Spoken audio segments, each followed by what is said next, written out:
Everyone नमस्ते सबैजनालाई माकोकिचनमा हजुरहरूलाई धेरै धेरै स्वागत छ।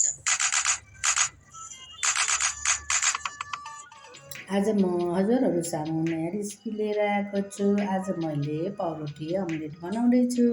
हजुरहरूले अन्तिमसम्म हेरेर मलाई साथ दिनुहोला। यसरी बनाएको अमलेट एकदम मिठो हुन्छ।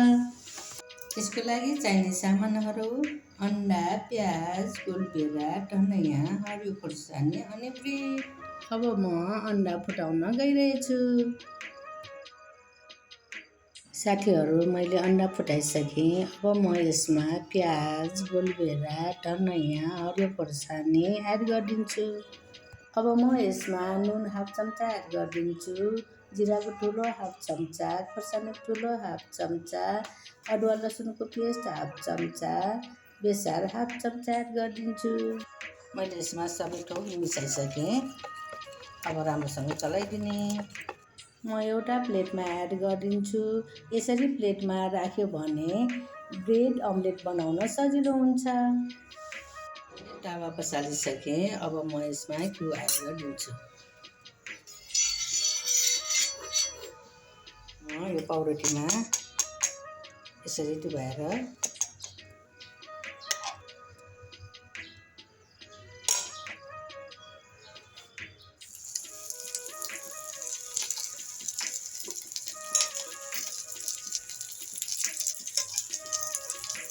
पाउरोटीलाई पल्टाइदिन्छु।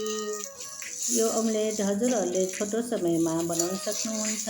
हजुरहरूले ब्रेकफास्टको लागि अनि बच्चाहरूको टिफिनको लागि पनि छिटो बनाउन सक्नुहुन्छ।